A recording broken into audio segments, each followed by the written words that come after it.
Today we have assembled on a historic occasion. A new chapter in the history of India is opening up before us.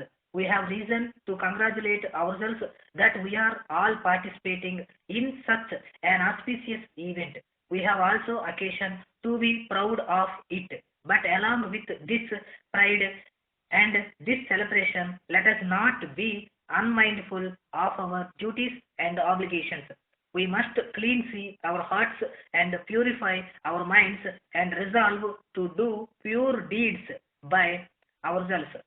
We should harbor no evil. We should reflect who we are, what we have inherited, and what we have achieved.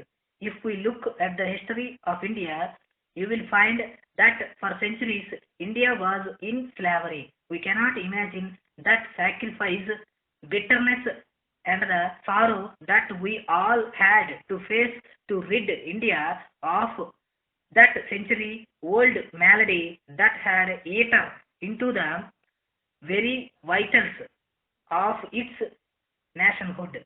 A great change has come about, and indeed a great revolution has been brought into being. The greater the change, the more comprehensive the revolution, the more are the difficulties through which the country has to pass. We have already had more than our due share of troubles and turmoils. We are lucky to have survived so many of them, but many are still to be overcome. If we falter or fail, we shall consign ourselves to eternal shame and disgrace. I want you to realize the full gravity of the situation and to consider the opposition in the light of the legacy which we have inherited. Did anyone dream a couple of years ago that one third of India would be integrated in this fashion? This is the first time in history after centuries that India can call itself an integrated whole in the real sense of the term. But we must all resolve that whatever mistakes we might commit, we should do nothing which would be calculated to send India back into the slavery of the past. It is therefore the duty of India's valiant sons to see that the clocks of progress are not put back but advanced forward. We must realize that if we have to take our due place in the committee of nations, it will not come to us for the asking, but we shall have to strain every nerve for it. What I told you here last year still deserves to be considered. I told you then that it was not necessary for you to struggle for power from the princess. If we approach them in the right fashion, they themselves would be willing to surrender it. These words have come true today. If I have come today, it is not only to fulfill the promise which I made to my friend to my right, but also to tell you your duty in the circumstances in which the country is situated today. You have not succeeded in forming a ministry here. I am neither sorry nor disturbed over it. Those who have never understood the task of administration before are naturally reluctant, but what is therefore necessary is to have a stout heart and a fearless mind.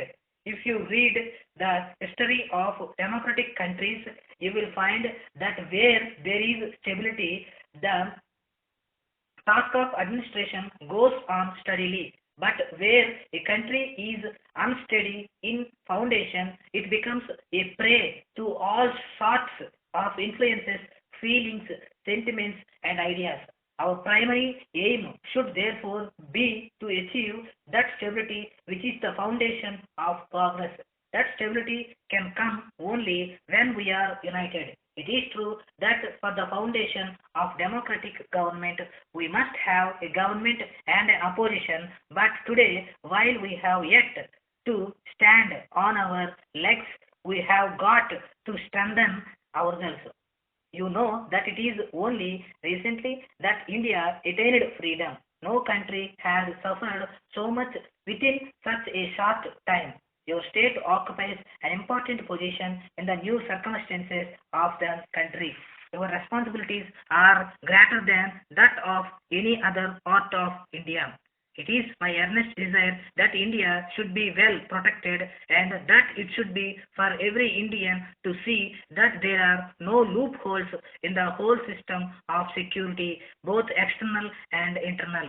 It is for the people to extend their helping hand to me. Time is of the essence.